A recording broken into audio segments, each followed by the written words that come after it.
Good morning, dear students. Let's start chapter 8 thinking. बेटा chapter 8 and 9 deleted syllabus है means जो आपके अभी एग्जाम्स में नहीं आएगा बट प्लस टू में भी काफ़ी यूज़ होने वाले चैप्टर्स हैं ये समझने वाले चैप्टर्स हैं ये तो प्लीज़ आप इन चैप्टर को अच्छे से सुनिएगा और रीड ज़रूर करिएगा अपनी एनसीईआरटी की बुक से ओके बेटा let's start the name of chapter is thinking thinking means सोचना है ना जो हम सोचते हैं किसी भी चीज़ के लिए हमारी किसी भी चीज़ के लिए हर इंसान की कोई पर्टिकुलर चीज़ के लिए सोच एक जैसी नहीं होती कभी भी किसी के कुछ व्यूज़ हैं किसी चीज़ के लिए किसी के कोई व्यूज़ हैं तो ये क्या है हमारी थिंकिंग है so after reading this chapter you would be able to understand describe the nature of thinking and reasoning demonstrate an understanding of some cognitive process involved in problem solving and decision making understand the nature and process of creative thinking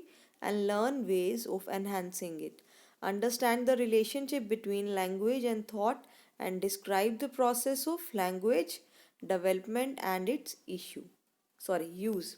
So these are the contents of this chapter: introduction, nature of thinking, the process of thinking, problem solving, reasoning, decision making, nature and process of creative thinking, developing creative thinking, thought and language, and development of language and language use. Let's start this chapter. Page number 150. First topic is nature of thinking. कि thinking क्या है nature of thinking क्या है तो thinking है it is the base of all cognitive activities and process and is unique to human beings it involves multiplications and analysis of information received from the environment. For example, when we see a painting, we are not simply focusing on the color of the painting or the lines and strokes. Rather, you are going beyond the given text in interpreting its meaning and you are trying to relate the information to your existing knowledge. Understanding of the painting involves creation of new meanings that is added to your knowledge. Thinking, therefore, is a higher mental process through which we manipulate and analyze the acquired or existing information. Such manipulation and analysis occur by means of abstracting reasoning, imagining, problem solving, judging and decision making. वो कह रहे हैं कि thinking हमारी all cognitive activities हैं ठीक है means आपको पता है ना कि कॉग्निटिव एक्टिविटीज़ हमारे ऑल मेंटल प्रोसेस है हम क्या सोच रहे हैं क्या देख रहे हैं क्या समझ रहे हैं क्या सीख रहे हैं है ना क्या रिमेंबर कर रहे हैं ये हमारी सब मेंटल एक्टिविटीज़ हैं कहते और ये सभी इंफॉर्मेशन हम कहाँ से रिसीव करते हैं अपने एनवायरनमेंट से रिसीव करते हैं हम जिस एनवायरनमेंट में रह रहे होते हैं अब इन्होंने कहा कि सपोज कोई पेंटिंग देख ली गई किसी की है ना आपने कोई पेंटिंग देखी तो ज़रूरी नहीं कि हर किसी का अगर आपका फोकस पेंटिंग के किस पे गया रंग पे गया तो ज़रूरी नहीं कि हर किसी का फोकस पेंटिंग के कलर पे ही जाएगा कोई उसको कंप्लीट ऑब्जर्व कर रहा है कोई उसके कॉर्नर्स को कर रहा है कोई पेंटिंग के कलर्स को कर रहा है और कोई की बहुत डीप पेंटिंग को देख रहा है कि इस पेंटिंग से ये मैं इसको इस चीज़ से रिलेट कर रहा हूँ कोई अपने पास्ट से रिलेट कर रहा है कोई प्रेजेंट से कर रहा है कोई फ्यूचर से कर रहा है तो हर इंसान की जो थिंकिंग है वो यूनिक है किसी पर्टिकुलर चीज के लिए तो यहाँ पे यही कहा गया कि सच manipulation and analysis occur by means of abstracting जो भी हम किसी चीज़ की मैनिपुलेशन करते हैं एनालिसिस करते हैं अपने अकॉर्डिंग अपने थिंकिंग प्रोसेस से किसी भी प्रॉब्लम का सोल्यूशन करते हैं किसी चीज़ को जज करते हैं किसी चीज़ का डिसीजन लेते हैं तो ये सब क्या है हमारा मेंटल प्रोसेस है हमारी थिंकिंग है या हमारी थिंकिंग एबिलिटी है so thinking is mostly organised and goal directed day to day activities ranging from cooking to solve a maths problem have a goal and desires to reach the goal by planning recalling the steps that one has already followed in the past if the task is familiar or interfering strategies if the task is new thinking is an internal mental process which can be interfere from overt behavior. If you see a chess player engrossed in thinking for several minutes before moving a move, you cannot observe what he is thinking. You can simply infer that he was thinking or what strategies he was trying to evaluate from his next move, जो कि हमने chapter 1 में भी पढ़ा था कि हम किसी के ओवर्ट बिहेवियर को तो ऑब्जर्व कर सकते हैं बट कोवर्ट को हम मतलब ऑब्जर्व नहीं कर सकते. So next is building blocks of thoughts. Thoughts के क्या बिल्डिंग ब्लॉक्स हैं? We already know that thinking relies on knowledge. We already possess such knowledge is represented either in the form of mental images or words. People usually think by means of mental images or words. Suppose you are traveling by road to reach a place which you had visited long back. You would try to use a visual representation of the street and other places. On the other hand, when you want to buy a storybook, your choice would depend on your knowledge about different authors' themes. Here, your thinking is based on words or concepts. We shall first discuss mental images and then move on the concept as the base of human thoughts. So, the first is mental images. अब ऊपर वाले stanza में ये कहा गया कि कहते कि कोई भी चीज़ जो हम इमेजेस को देख रहे हैं, है ना, तो हम अपना मीनिंग देते हैं किसी भी चीज़ को, है ना, उसको उसको अंडरस्टैंड करना, उसको समझना.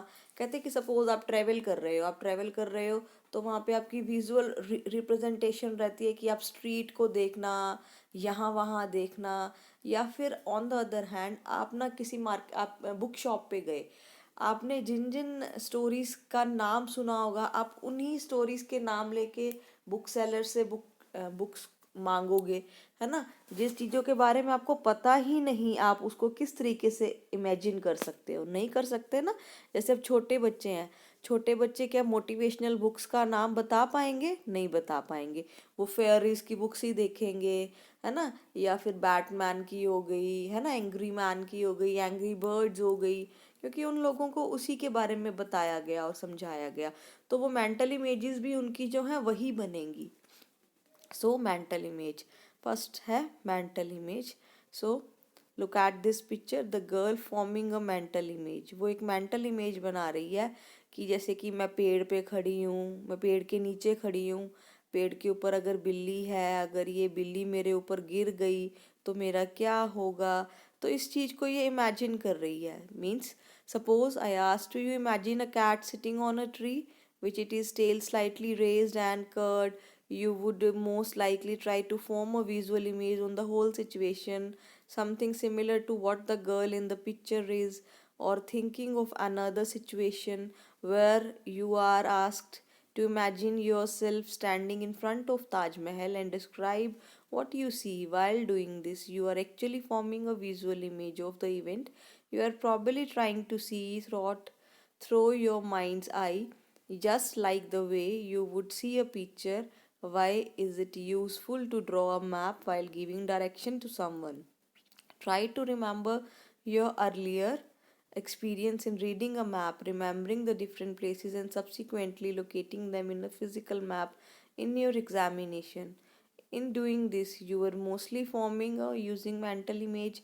An image is a mental representation of a sensory experience. It can be used to think about things, place, and events. You can try out activity 8.1 and demonstrate how images are formed. A mapping showing places. जैसे कि हमें map दिया जाता है, हम उस पर automatically बता देते हैं कि ये चीज़ यहाँ है, ऐसे है, वैसे है. तो जैसे कि सपोज आप कहीं घूम के आए, कहीं पिकनिक पे या टूर से होके आए, उसके 2 मंथ्स बाद 3 मंथ्स बाद आपके फ्रेंड्स ने आप डिस्कस कर रहे हो कि वहाँ हमने ये किया, वहाँ हमने वो किया, तो ऑटोमेटिकली हमारे माइंड में ना उसकी मेंटल इमेजेस बननी शुरू हो जाती है, हमें रिकॉल होना शुरू हो जाता है. मैंने ये किया था वहाँ, मैंने वैसे किया था, मैंने ऐसे इन्जॉय किया, मैंने वैसे इन्जॉय किया. तो जो ये मेंटल इमेजेस बनती हैं हमारी, these are called sensory experience. Okay. Next is concept. Why do you know that a lion is not a bird but a parrot is? You have already read this chapter 7। Concept क्या होते हैं किसी भी चीज़ को, जैसे हम categorise करते हैं। अब लॉयन है तो वो एक एनिमल है, उसको एनिमल की कैटेगरी में वो कर दिया हमने। बर्ड्स हैं तो ये जैसे कि अब पैरेट हो गया, पीजन हो गया, ये सब बर्ड्स हैं। देयर आर, हमने जैसे कि चैप्टर 7 में पढ़ा था कि कुछ फैमिलियर और अनफैमिलियर ऑब्जेक्ट्स होते हैं, इवेंट्स होते हैं, है ना, करेक्टरिस्टिक्स होते हैं। So we will match it with the already existing category of object and events. For example, when we see an apple, we categorize it is a fruit, है ना. And when we saw a table, we categorize as it a furniture. When we saw a dog, we categorize it as an animal, and so on. When we see a new object, we try to look for its characteristics, match them with characteristics of an existing category, and if matching is perfect, we give it the name of what category. For example, while walking on the road, you come across an unfamiliar unquadruped of a very small size. क्वाड्रप्ट होता है बेटा जिसकी 4 टांगे होती हैं, ठीक है, पर हमने कभी देखा नहीं, पर हम उसको लिंक्ड कर देंगे कि डॉग जैसा दिखता है ना. कहते तो हम ऐसे हर चीज़ को कैटेगराइज करते जाते हैं. और ये हमारी सब क्या है, मेंटल रिप्रेजेंटेशन है, जस्ट जिन चीज़ों को हम कैटेगरीज में, ऑब्जेक्ट्स में, अपने आइडियाज़ के अकॉर्डिंग उनको अलग अलग कंसेप्ट्स में डिवाइड कर देते हैं. So when we need a form concept formation help us in organizing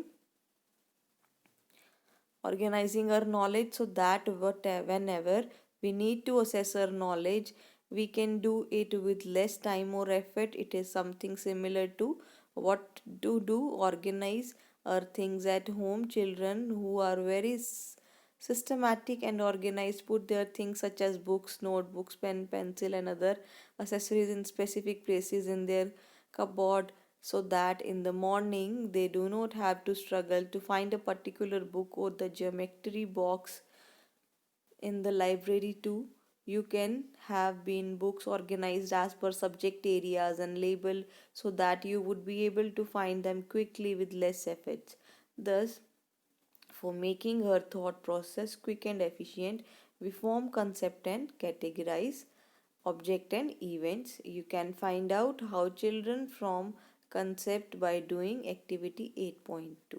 okay, सो अभी जो एक्टिविटी 8.2 में है, आपने देख रीड कर लेना बेटा. If you will try to above activity, तो इसमें आप क्या देखेंगे कि size, shape and colour and both size and shape की अलग अलग चीज़ें सब दी गई हैं, है ना.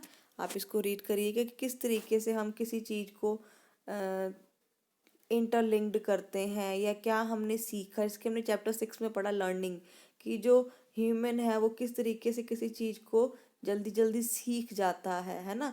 या चैप्टर 7 में हमने कॉन्सेप्ट्स पढ़ा था कि हायरार्की के थ्रू सीखता है, कि जैसे कि अब बर्ड आ गए, बर्ड्स के तो यानी कि इनके फेदर्स होते हैं, है ना, ये उड़ते हैं, तो अलग अलग इनके लेवल्स आ जाएंगे यहाँ पे. तो आगे आ जाइए. इसके बाद आ जाएगा कि जैसे आप, ये आपको एग्जाम्पल कहते हैं. सम टाइम क्या होता है कि बच्चे ना प्रोटोटाइप्स बना लेते हैं आपने, कि एक ही चीज़ को एक ही उसमें डिवाइड कर देना. अब आप ये देखिए, when is a cup is, जैसे ये कप्स की अलग अलग शेप्स दी गई हैं फिगर 8.3 में. देखिए आप पेज नंबर 153 पे, तो इसमें अलग अलग शेप्स हैं कप्स की. तो हम इनको जो डिवाइड किया गया है, जैसे कि कोई राउंड शेप है, कोई लॉन्ग है, कोई कुछ है, तो कोई इसको यूँ कह देगा कि वास है, कोई कह देगा बॉल है. पर इनको हम एक ही कैटेगरी में डालेंगे, इनको हम बोलेंगे तो क्या बोलेंगे, कप्स ही बोलेंगे.